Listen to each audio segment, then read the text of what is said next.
My friend Debi Silber, Dr. Debi Silber, excuse me, is the founder of the Post-Betrayal Transformation Institute and a holistic psychologist, a health mindset and personal development expert, and the author of the #1 best-selling book, oh, I didn't even know this, The Unshakable Woman, 4 Steps to Rebuilding Your Body, Mind, and Life After a Crisis, and her newest book, Trust Again. Her recent PhD study on how we experience betrayal made 3 groundbreaking discoveries that changed how long it takes to heal. In addition to being on Fox, CBS, The Dr. Oz Show, twice on TEDx, and more, she's an award-winning speaker, coach, and author dedicated to helping people move past their betrayals, as well as any other blocks preventing them from health, work, finances, relationships, confidence, and the happiness they want most. So welcome, Dr. Debi. Thank you so much. Always good to chat with you. Yeah, since we don't get to see each other in real life, it's nice to at least have Zoom. So I kind of want to start, I think, by defining betrayal, because as we chatted about before it went live, like I think there's a lot of, that definition can be a lot broader than we think. So if people are like, oh, I don't know if I count, maybe let's open up that box. Tell us what it means to you. Sure. So to me, it's the breaking of a spoken or unspoken rule, and every relationship has them.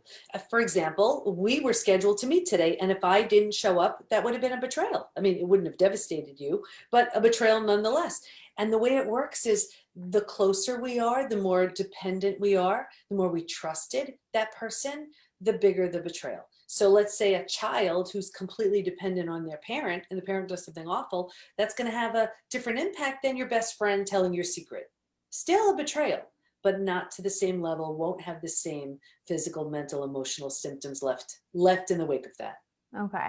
So the person's intentions on the other side, it sounds like kind of don't necessarily matter. Like, oh, you know, I found something out, I've had something more important I had to do, or, you know, we talked earlier about political beliefs and stuff. So the person who's on the other side may feel quite justified, I would imagine, potentially. You know, sometimes the ones that hurt the most, typically, it's when without our awareness or consent, someone chose to put their needs above ours. So let's take an affair, you know, I mean, clearly the rules, if that's the rules of your relationship, that wasn't part of the plan. And so that's an absolute shattering of trust. But you're right, we're seeing it now. Think about it, just even with the election, you have half of the family on one side and half of the family on the other. And it's not necessarily that that both sides disagree. It's that one can be so angry that they don't let the other one in the house, you know, that kind of thing. So there's that shock, and it registers on the body and mind, because you know, these are the people we felt safest with. These are the people who, when we hear, oh, and the world is driving you crazy, you're safe with me, I got you. When that's the person who shatters that trust, it's devastating. Yeah, I kind of picked a fight on election day. It was an intense day. And someone very close to me, I just found out doesn't vote. And I just was like really wrestling with like, this is just such an important day. And how could someone I really care about not vote? And, you know, it's kind of my stuff, but it's also, you know, it brings up your stuff. Okay. So we kind of defined it, and yeah, I love your book. It really helped me, I don't know, legitimize some things I've gone through in my own journey and just understand them better. So you interviewed or coached these 14 women, all women, right? Those were the study participants. Yeah. And just to back up. So my story was, here I was, you know, I had a horrible betrayal of my family. Oh, I apologize. And no, that's totally okay. And I was like, all right, well, you know, I thought I healed. And then obviously I had some more learning to do. So I got another opportunity. And this time it was my husband, and I was shocked, blindsided, devastated. Anybody who's been through it, you know, it doesn't make any sense. You're like, well, what? You know, it's like, what happened? And I was desperate to heal. So maybe not what many people would do, but one of the first things I did, besides getting him out of the house, was I enrolled in a PhD program in transpersonal psychology, the psychology of transformation and human potential, because that's what I was doing. I was transforming, and I didn't quite understand it. He was on his own, but like I wasn't ready to look at that. And I just wanted to kind of think my way out of it, but that was just the beginning. And then it was time to do a study. So I studied betrayal. What holds us back? What helps us heal? And what happens to us physically, mentally, and emotionally when the people closest to us lie, cheat, and deceive. And that study just shocked me, the study participants, the committee, and we made 3 discoveries. Okay. Do you want to tell us what they are, or how do you want to couch this Sure, story? Your sure. choice. Yeah, and I go through them in detail in Trust again, but here they are. I was studying something called post-traumatic growth, which is kind of like the upside of trauma, any trauma, how that trauma leaves you with a new insight, awareness, perspective that you didn't have beforehand. But I was like, I had been through death of a loved one. I had been through disease. And I was like, betrayal feels very different for me. But I didn't want to assume. So I asked my study participants, I said, if you've been through something in addition to betrayal, like a trauma, does it feel different for you? Everybody unanimously said, oh my gosh, it's so different. So it needed its own name. It didn't qualify as post-traumatic growth. So I coined a new term, post-betrayal transformation. And here's why. When you lose someone you love, let's say, you grieve, you're sad, you mourn the loss. You don't necessarily take it personally. Betrayal feels personal. It's so intentional. So it feels so personal. And the whole self is shattered. Rejection, abandonment, belonging, confidence, worthiness, trust, they take such a hit and they all have to be rebuilt. So if I were to come up with an equation, it would be post-traumatic growth plus rebuilding the self equals post-betrayal transformation. And that's why people who have moved through it completely are the strongest, most empowered people you'll ever know, because they've rebuilt themselves completely. Yeah, it makes me think of celebrities who are sometimes betrayed in such a public way, right? What a layer of difficulty to have everybody know. And you just see sometimes like they're just coming out just totally strong. You can even almost sense a different energy about them, like more grounded. And well, that's it. And sometimes there's that sort of hardened demeanor, but I teach the more healed, because that's what it is, and I'll get to the 2 other discoveries too. We see an unhealed betrayal. It's so obvious. And it shows up like this in health and work, in relationships, like in relationships. And anybody who's watching this and see if this is you. If you go from relationship to relationship to relationship, partner to partner, partner, the faces change, but it's like the same thing. And you're like, what the heck? Is it me? Yes, it is. It's because there's a profound lesson you need to learn. And until and unless you do, you'll keep getting more opportunities to learn that. Like maybe the lesson is you're lovable, worthy, deserving, you need stronger boundaries in place, whatever. And until you get that, you're going to keep repeating it. So I know when I see a repeat betrayal, it's an unhealed betrayal. The other side of that is the person who puts the big wall up there like, been there, done that. No one's getting close to me or my heart again. And they look at that as, no, this is just my choice. And it's coming from a place of strength. But it's really not. It's coming from a place of fear. It's one thing if you're kind of keeping yourself at a distance from relationships because you are so maxed out with happiness, you can't even imagine another ounce of joy. You're like, I'm so good. I can't even fathom being happier than I am. That's one thing. But when we're keeping people at a distance because we're so afraid of being hurt again, it's an unhealed betrayal. Okay. We see it with health. People go to the most amazing health experts, doctors, healers, coaches, therapists to manage a stress-related symptom, illness, condition, disease. At the root of it, very often. So true. Yeah. And we see it at work too, where people want to ask for that raise or promotion. They deserve it, but they don't have the confidence. The confidence was shattered in that betrayal. So they don't have the confidence to ask, or they want to be a team player, but the person they trusted the most proved untrustworthy. So how do they trust that boss or coworker or go into that collaborative, partnership? They're afraid. So it shows itself in so many ways. Okay, so I'm hoping I get it. So for the first discovery was that betrayal feels different. response is kind of different. Is that correct? Is that The first one that there's something that healing from betrayal is so different. So it needed its own term, which is now called post-betrayal transformation. Okay. So that was the first discovery. The second was that there's a collection of symptoms, physical, mental, and emotional, so common to betrayal. It's known as post-betrayal syndrome. And we've had over 10,000 people take the quiz we have on our site to see to what extent they're struggling. And it's interesting because, we've all heard time heals all wounds. And I have the proof when it comes to betrayal, that's simply not true. There's a question that reads, is there anything else you'd like to share? And besides people writing about the physical, the mental, the emotional symptoms, people write things like, my betrayal happened, 30 years ago, I'm unwilling to trust again. My betrayal happened 15 years ago. It feels like it happened yesterday. So we know that it's just truly one of those things that does not heal unless we face it, feel it, heal it. I even pulled some stats. It's just mind blowing. So I'm happy to read. Like what goes on. Sure. Okay. So this is out of 10,000 people.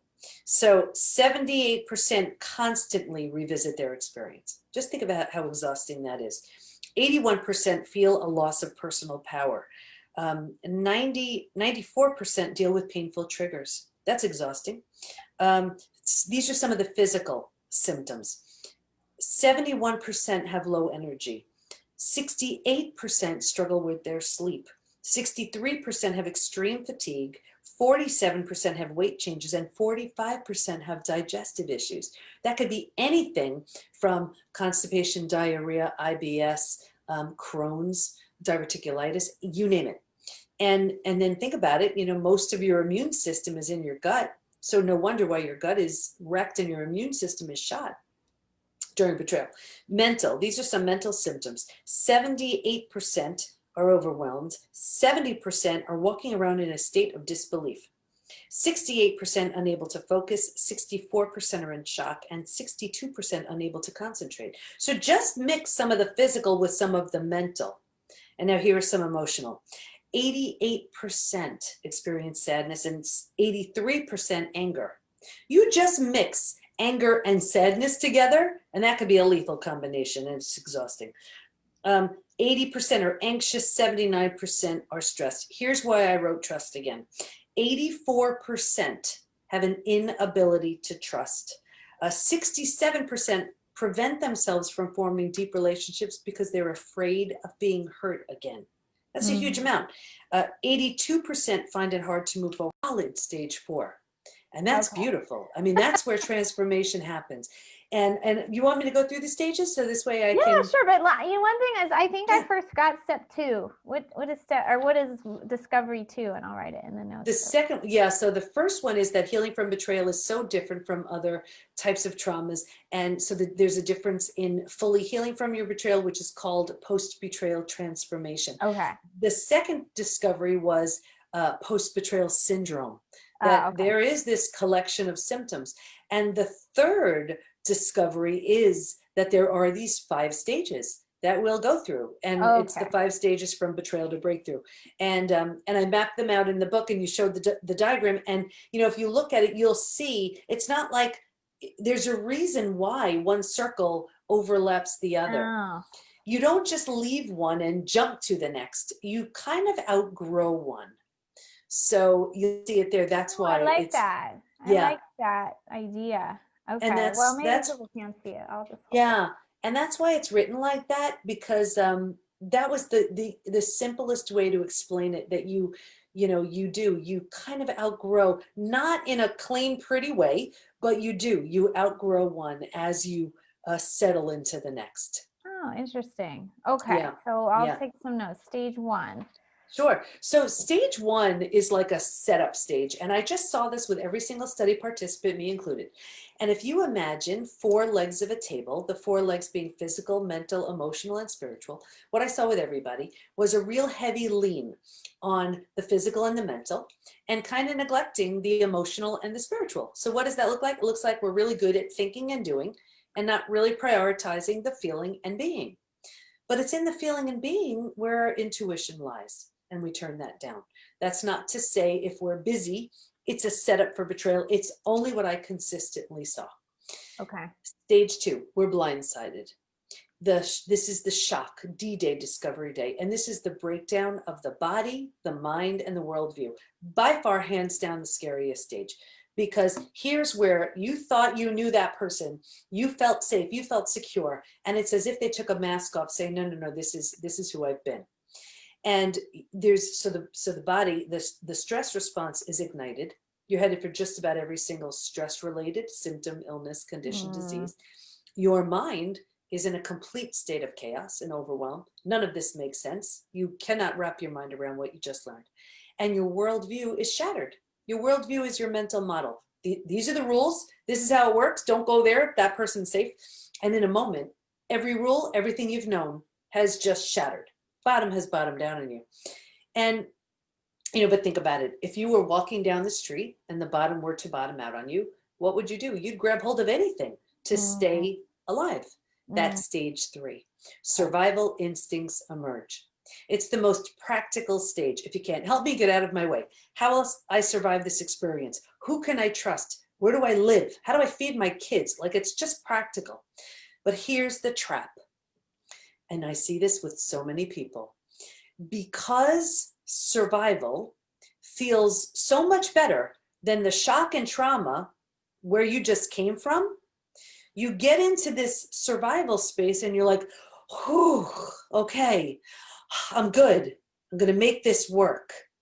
And then you start planting roots and you start staying here. That's the trap. And then here's what happens.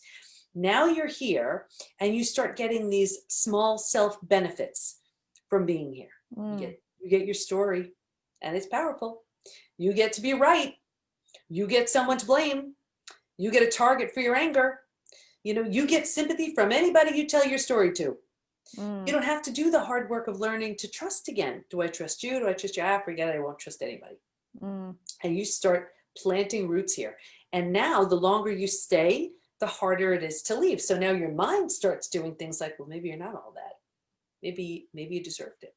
Maybe you're not that great.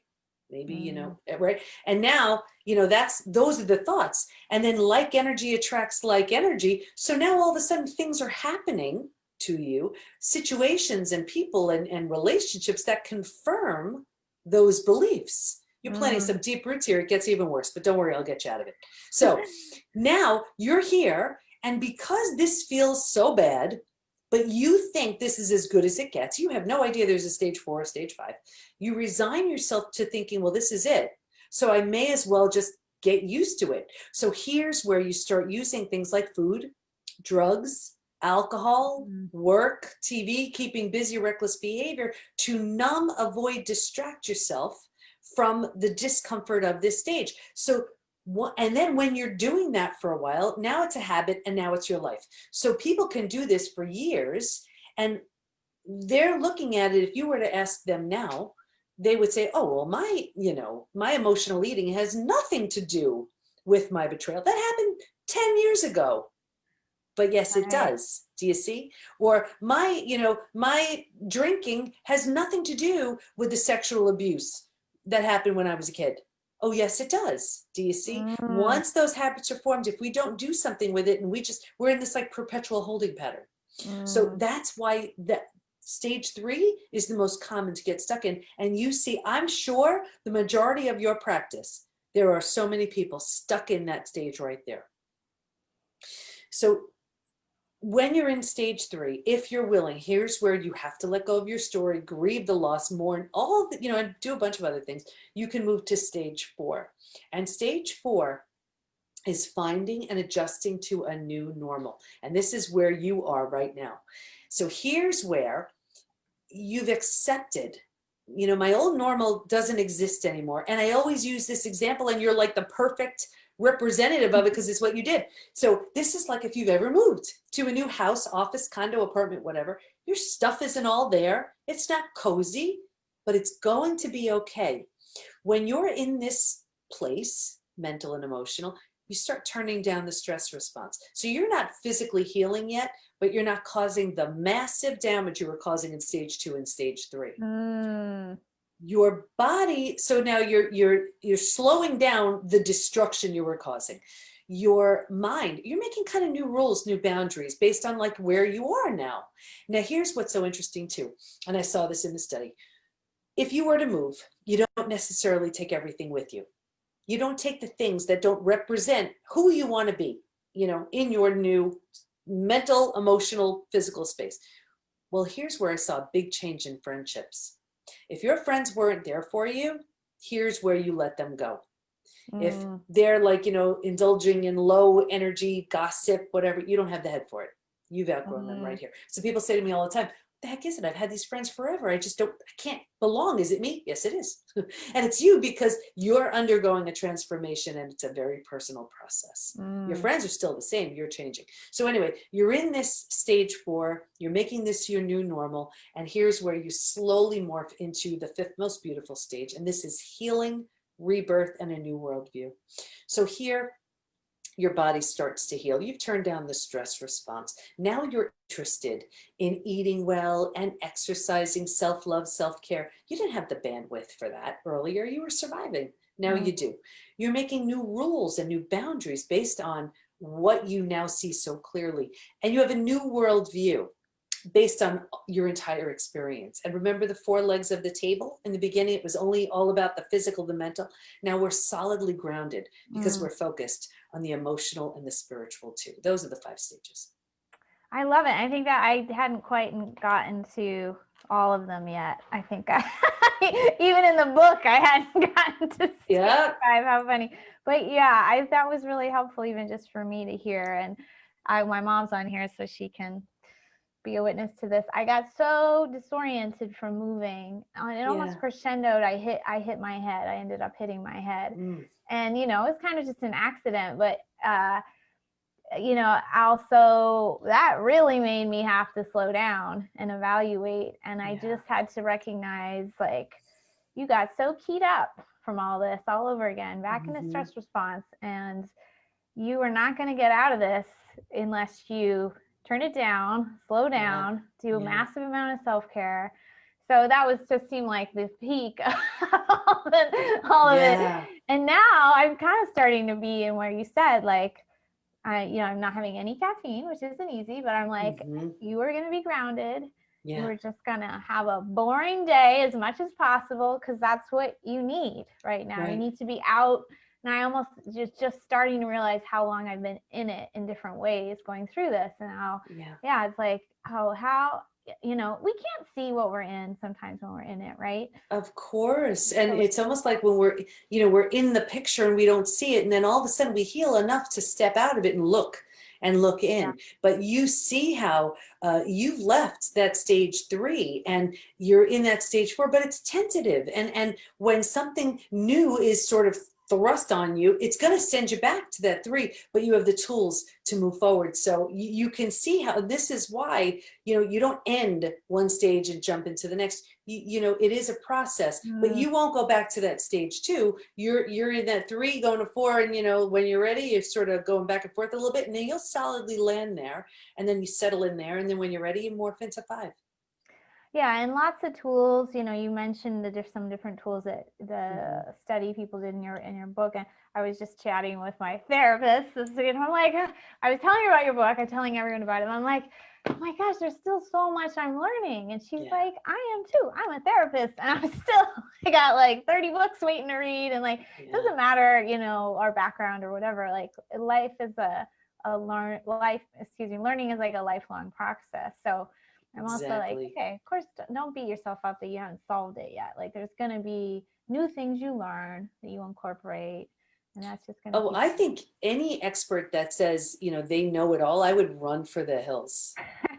Seriously, where I'm always learning still. There are so many different modalities and different ideas. And I mean, who knows everything? I mean, the beauty of, and that's why even within our community, the PBT Institute, we have certified coaches, and they teach on their own in their own businesses, but in the community, they're certified in the 5 stages, but they're also teaching their amazing expertise. They're coming in with, 20 years of trauma or, 20 something years of eating psychology. Like, I would be crazy to say, no, just teach the 5 stages. Right. I just want the members just to be bombarded with healing tools. I mean, who am I to think I have them all? That would be crazy. Yeah, it's similar to what I kind of say and do with detox is like, yeah, you can't just like give all your money to one expert and expect that to like do Yeah. it. You have to pick it up from all sorts of places and layer it on. And that's just how it is. Been talking to my last guest about morning routines. It's like you can do one thing in the morning, or you can do like 5 things in the morning that make you feel good and set up your day. So they don't have to be long, but often just that variety of techniques is what can shift you. Mm-hmm. I would love to make a commentary on what I'm seeing with, it kind of strikes me about some of these stages. So our culture right now, pretty obsessed with stress and busyness. Mm-hmm. And so when you talk about stage 1 or stage 3 even, feel like we just see so many people in these stages, which just makes me kind of sad and nervous that we're setting ourselves up for a lot of, ill health and missed connections and all that. What are your thoughts on that? I see so many, I used to think, well, of course, it's the most obvious thing. Someone's been blindsided. And then that's when they realize, oh my gosh, I've been betrayed. This really stinks. I need to find some support. But what I find is, I think it's actually a bigger number who has survived their experience, made it a way of life, and they're stuck, absolutely stuck. And here's the thing though, they're so resistant because they have no idea to take a look at where it all began. So they're just looking at it like, this is my life. This is just the way it is. And end of story, and that's where they stay. And I remember, I was seeing people privately. I will never forget, a woman came into my office, arms folded. She's like, I want to heal. I'm like, no, you don't. No, you don't. Because you have to give up that whole thing. And we never want to be without an identity. And if our identity is, I'm the one who was betrayed, I'm the one who was blindsided, I'm the one who was hurt, instead of, this was an experience, and I'm gonna, take it, what had become my life story, and make it a pivotal chapter of my story. Huge distinction. I remember you said something about that. Yeah, rewriting your story, right? So this is just part of your story and not the whole thing. I thought that was really beautiful, because it does feel like you're trapped in it, but it is just a stage of life you're going through. Yeah. I remember interviewing somebody on my podcast, and she was saying, it's interesting because you would never think of reading the same chapter of a book over and over and over again, but we stay so stuck in our story over and over and over. We live the same thing out for year after year after year. And it's really true. And, think about it, like take divorce. It's, I'm divorced. If that's experience, at what point are you single? Right. Because everybody's been in some kind of relationship. Like, I'm just not in one right now. Right. That's it. And we take our experiences and we allow them to absolutely define us. And because we never want to be without that identity, if we can't possibly imagine who we'd be as that, healthy, confident, healed version of ourselves, if we can't even consider that, we're going nowhere. Another thing that struck me about the book was when people looked back on their childhood and looked at their self-esteem.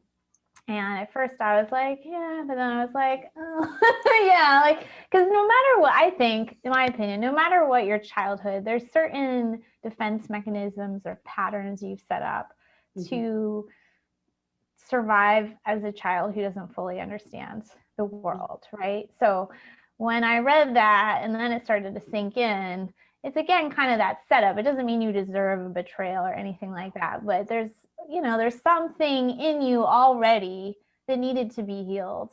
I probably in every case. What do you think? No, definitely not in every case, but that was, it can definitely be that you feel like that's as good as it's going to get for you and what you deserve. And then, and you didn't get to this part yet, it's coming up later, where there was an interview with Christian Northrup and Sandra Brown, and she's talking about these super traits, and it's that belief in humanity, and I want to help and I want to fix somebody, and and so it's coming from a place of just giant big heart, that wants to help. So it's not always, Oh, not okay. always coming from that place of lack. It's coming from those super traits too.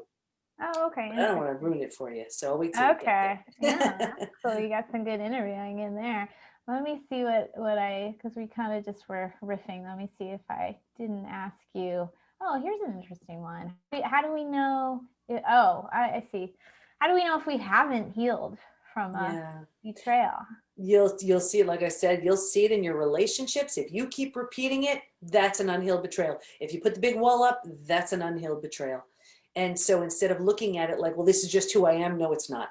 No, it's not. It's that needs to heal. Because think about it, it's like you get burned on the stove and you swear off cooking. That's not right, right? You need to learn how to be careful, carefully approach the stove again, put a glove on, whatever it is. But you need to learn, how do I navigate that so I can enjoy all those delicious foods?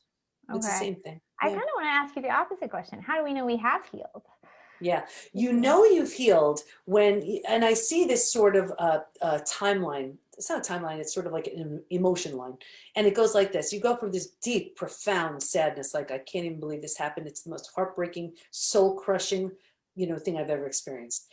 And then you start there, and then you get angry. I mean, you're furious. You're like, what the heck? Seriously. And you're furious. And you can bounce back and forth right there. And then you do the work and you move to, like, it's almost like a pity, where you're like, really? You have to do that to feel powerful, to feel like you're a big cheese, whatever your instance is. And then, you keep doing the work and you move to compassion, where you just see everything so clearly. When you're in that place of compassion, you're good. Wow, I like that. Yeah, I feel like there's different stages. I've had like times where I'm really in that. I don't stay in there. But there's times where I'm like, this is just like how things were meant to be, and we're all just trying to figure out life and do our best. And that's it. And when you just, and again, with those stages, they're not linear, but when you're resting in that compassion more often than not, that's beautiful. I love it. I love it. So I put the book link up, but I'll do it again, and I'll have to go put it in the is it back in stock or whatever? It is. Yeah. Okay. And the audio is available in Kindle. Oh yeah, you did the audio. Did you read it or somebody else? I read it, and that was a new experience for me. Very, very interesting reading your own stuff. Hard reading your own stuff.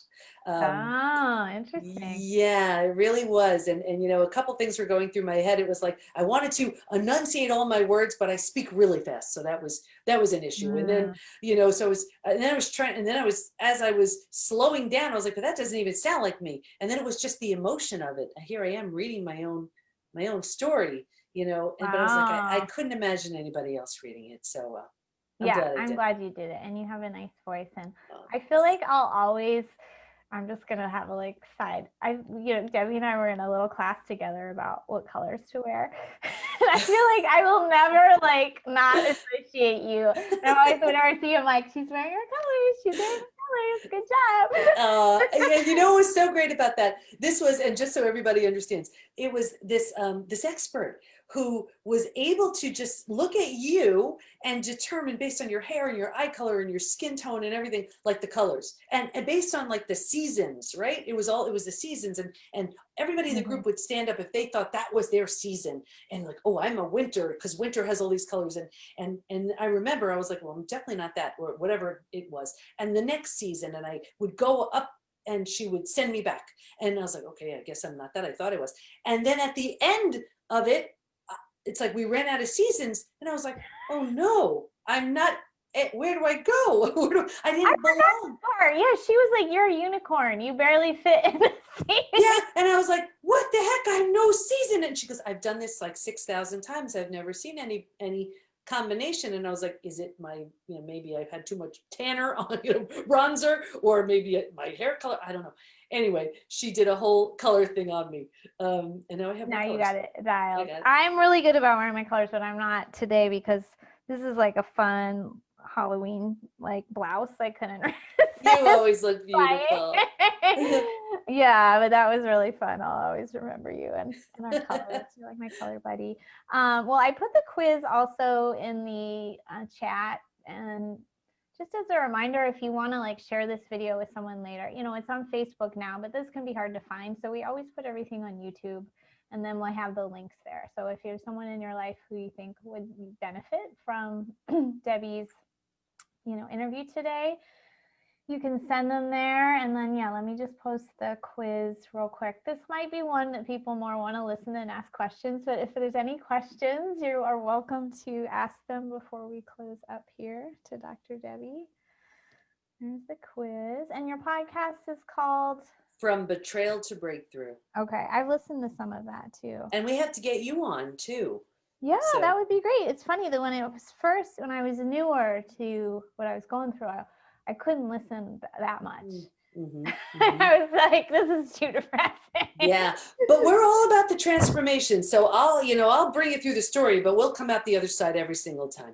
Yeah. At the time, I was just like, I can only take a little of it. I get it. I absolutely get it. Well, I so appreciate your work, and I really am so happy that my audience kind of got it, because health is so multi-layered, and if we don't look at one major elephant in the room, we're going to keep suffering, just like you said. I don't think it's every case, just like you said, not everyone has childhood trauma, but I think that there are many cases of folks with an emotional wound to heal of some kind, and they just don't know how, or they can't see it because they're in that survival mode. So hopefully we generated some awareness, and this very special issue of post-betrayal transformation, which is really unique that I was thinking about you didn't even just make lemonade out of lemons. You like made a whole lemonade empire.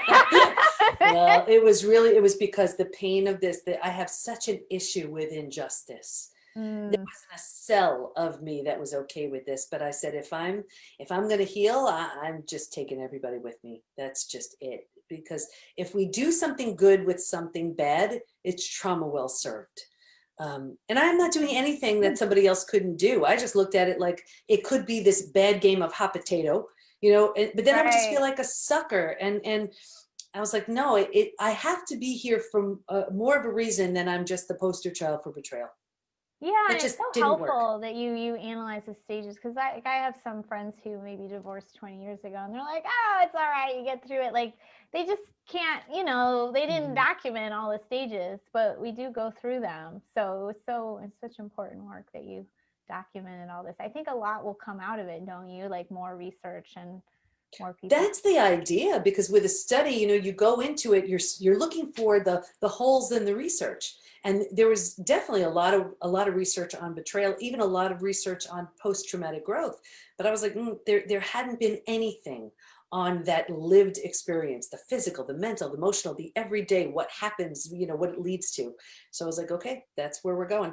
And already I think there were some new students who were taking on, different populations or different age groups. And there's so much we need to learn. Oh, how great. How great. Yeah. So I put your main link there too. Thank you so much for coming on. I know this is a busy time for you, but just really appreciate it, and just best of luck with everything. Oh, thanks. Always great chatting with you, my friend. So nice. Thanks for everyone who attended live. I appreciate it. We will see you next week. Bye.